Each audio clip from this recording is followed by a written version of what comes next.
Hi guys, what's up? Hope you guys had a great weekend. And I thought I'd just analyze the TradeFi markets as they're closed and the weekly closing has happened.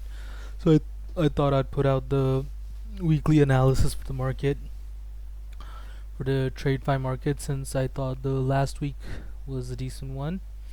So I'm gonna start out with the equities and then I'll do a bit of commodities and I'll do the FX market as well. That's the kind of structure I'm looking at. So starting out with the NQ, broke out on the based on the PPI. The PPI came in. CPI was decent, so we didn't have a breakout on the CPI day, but on the PPI day we did break out. So the on Friday there wasn't much happening. So if we look at it on the 4 hourly, we can see that this is the key area. So there's a lot of consolidation. So ideally, your stop on the long side is this level here. It's this thrust candle. So I think if you get a pullback right to the area, the red line, I think it's going to be a great trade. I mean, if you look at it, it's been resistance for a while. So this is probably a good area to long it. I mean, it's going to slowly come back in. If it does, and your stop is right below that thrust candle over there, and then you long it for this highs and then these highs, and then obviously ultimately we want it to go to all-time highs. That's the trade on this, because as we've seen on the ES, if you look at the ES, it's broken out of the all-time high area. So if you look at it, it's broken out of the all-time area and it's trending higher, so we can expect the same thing on the NQ. And ES has also come back into the level. I mean, if you can look at it, it's come back into here. The stop on this would also be something similar. It would be right there. It would be right below 77.43, and it's already at the level. So you can long this as well, but much better trade here, much better risk to reward, much better areas. So you want to do it here. CL, we didn't. Let's go to the weekly chart on CL, and we can see that it's still choppy. It's still a bit. You had clean price action back there, but since the war, it's been a bit of a chop. So I think the trade would still be in the headlines. You can obviously, but this level has been holding out quite nicely, previous year's high.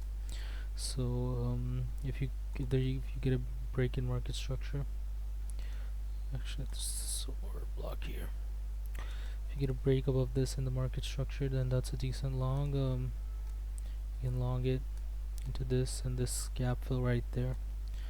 You can long it into there. I don't think it goes too high, to be honest. I don't think we're gonna see these highs.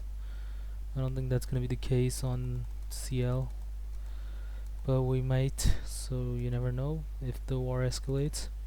But yeah, we can definitely see the gap fill over here.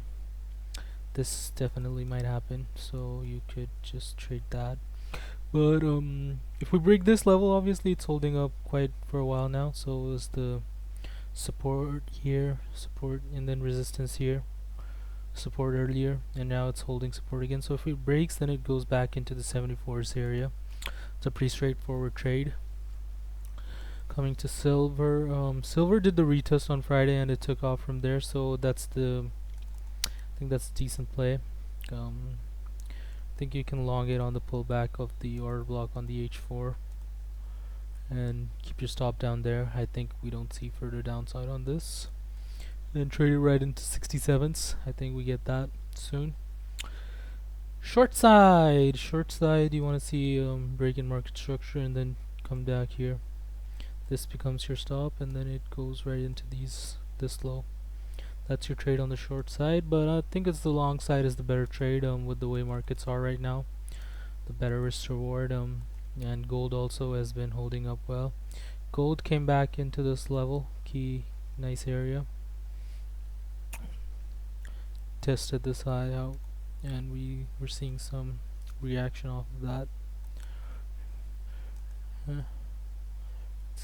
It did take out these lows, it took out this daily low there, so that's a good one to go.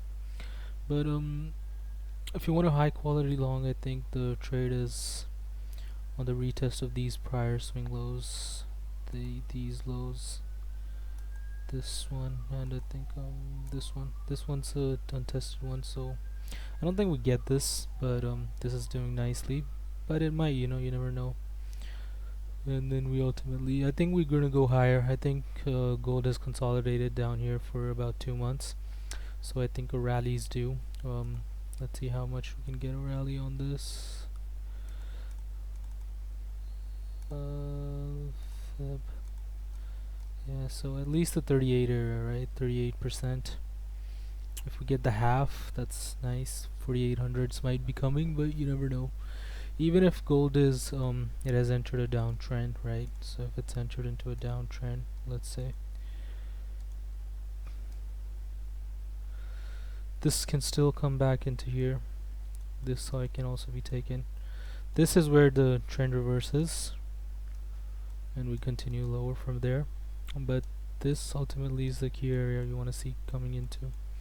So that's one of the levels you want to see markets coming into. So yeah, I think gold still continues higher, and the price action looks a bit bullish on it, so you could trade it there into the highs from here after it's done the retest of this, and then into the yearly 25 area, and this is quite likely going to be the liquidity over here. This liquidity is definitely coming.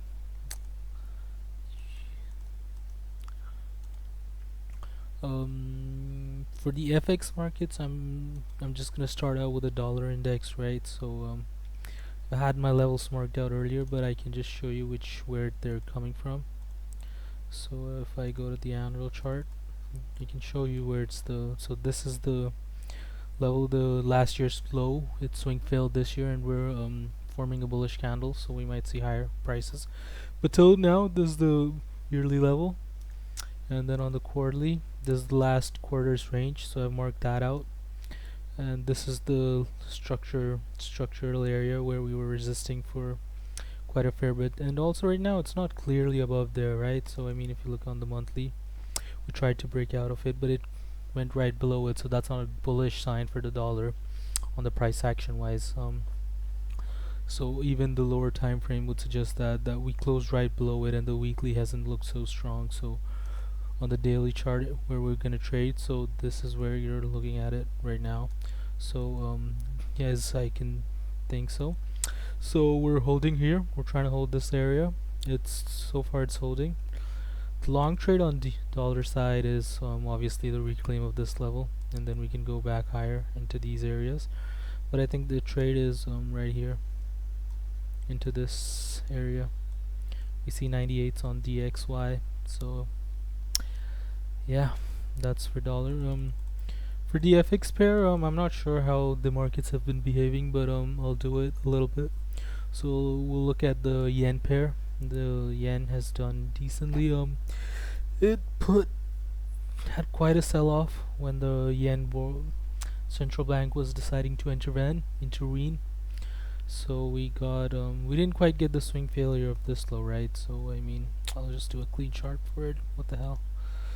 And the yearly chart. This one's the level where just swing failed right now.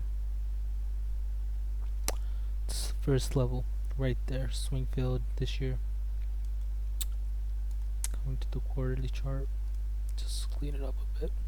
Similar thing, this is the last quarter's low, and then on the monthly, if you look at it, this is the level I was talking about. We rejected from here, so we might be in a range for this particular quarter. On the weekly chart, it's showing reversal signs. I don't really like this, that it didn't take out the low over here. We might have another. I think what we might see is we might see it come in here into this order block, and then reject from there, and then we might have the low taken. So on the daily time frame, that would look a bit different. On the daily time frame, it would. I mean, it's not going higher than here right now, so it's interesting. This is the area. This is the area I was talking about on the weekly, right? This is the area. So on the daily, we might just see it come in and then reject, and then we might see lower. But a lot of buying up. It's buying up right nicely. Every time it rejects, it comes into support levels, it gets bought up. So I think we might have downside capped on this. So any dips is worth buying. We could long any dips down here. Not sure, there's not a lot of good trade on the downside. On might just leave it out for now unless we get a clean level here, retest and rejection here, or we get an SFP down there. I might just leave out this entire market at all. And that's about it, guys. So see you guys tomorrow for the Bitcoin weekly analysis.